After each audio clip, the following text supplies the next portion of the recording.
The U.S. military has continued war training exercises near China, increasing tensions in the disputed South China Sea region.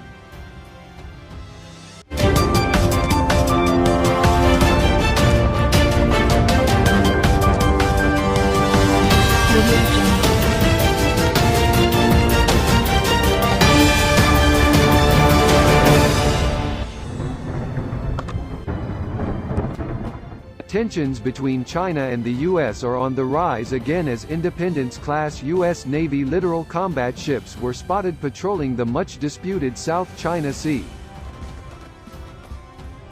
Last week, the U.S. Air Force and Marines conducted training exercises in the area with 3 submarines joining ships and aircraft in the nearby Philippine Sea.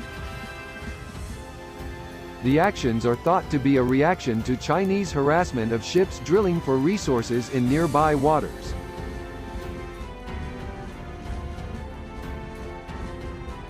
Back in April, 3 U.S. ships joined the Royal Australian Navy frigate HMAS Parramatta and sailed to the region to demonstrate a commitment to keeping the sea open.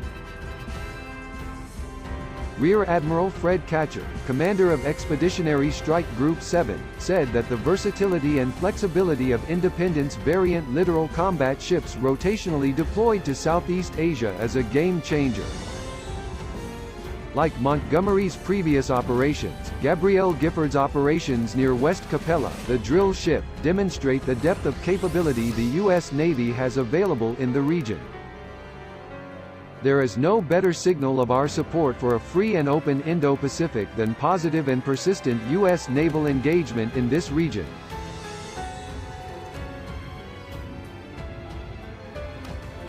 Vice Admiral Bill Murr added that the U.S. will continue to operate in South China Sea waters as long as international laws permits. Routing Presence operations, like Gabrielle Gifford's, reaffirms the U.S. will continue to fly and sail freely, in accordance with international law and maritime norms, regardless of excessive claims or current events. The U.S. supports the efforts of our allies and partners in the lawful pursuit of their economic interests. Last week, a standoff between China and Malaysia over the potential natural gas and oil reserves beneath the South China Sea appeared to end as both vessels moved away from each other. The South China Sea region is a disputed territory where it faces rival ownership claims from China, Vietnam, Brunei, Malaysia, the Philippines and Taiwan. Diplomatic relations between the nations, which have laid claim to the islands, are already extremely strained.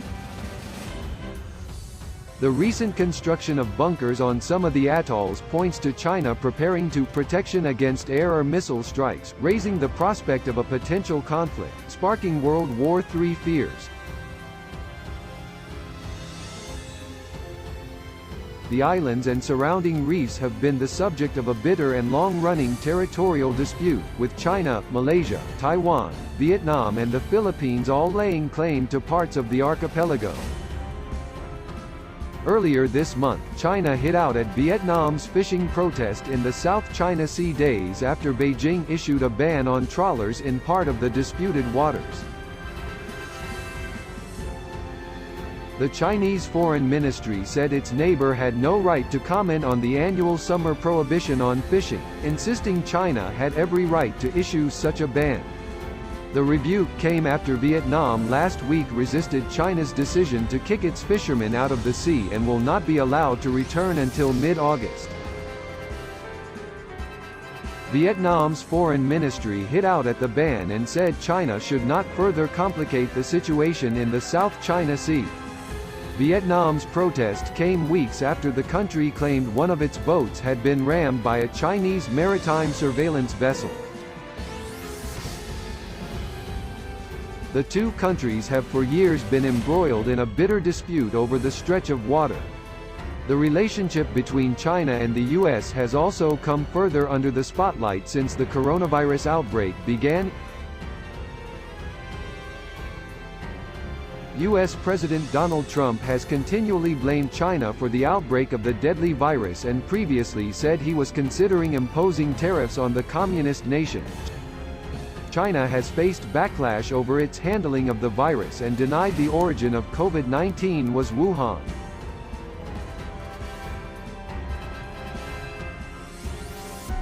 American aircraft carriers regularly patrol the South China Sea in accordance with international maritime law, and the U.S. Navy has displayed its military might in the region with its recent deployments. The USS Theodore Roosevelt conducted aircraft operations as it traversed the South China Sea on its way to Manila. The carrier hosted a group of Philippine officials and journalists to tour the vessel. Philippine Army Lieutenant General Rolando Bautista noted that the U.S. military can help us to deter any threat against Philippine interests. The ship joined ships from the Singaporean Navy to sail in formation. The heightened military activity comes shortly after another U.S. freedom of navigation operation.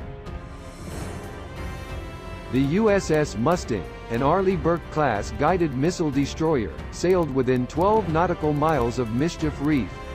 Because the destroyer conducted maneuvers, its operations were outside of the regime of innocent passage under the United Nations Convention on the Law of the Sea, making the demonstration a more direct challenge to the reef's contribution to maritime zones. The reef itself was found to be a low tide elevation in the South China Sea arbitration case in 2016 and accordingly does not generate a territorial sea under international law. This was the second U.S. freedom of navigation operation this year, following the January transit near Scarborough Shoal.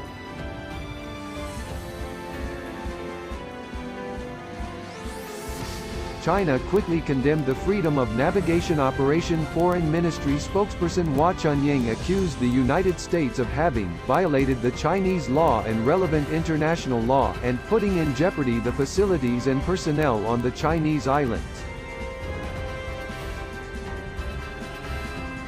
The U.S. Marine Corps worked closely with the Japanese Self-Defense Force in helping develop its doctrine and training and also participated in the April 9 military exercise marking the brigade's activation. Joining the Japanese forces for those exercises was a U.S. amphibious assault ship, the USS Wasp, which carries the Navy's new F-35B Lightning II Joint Strike Fighter, and its accompanying strike group. The US and China have entered a new phase of their long-standing war, this time a dispute over the origins and causes of the coronavirus.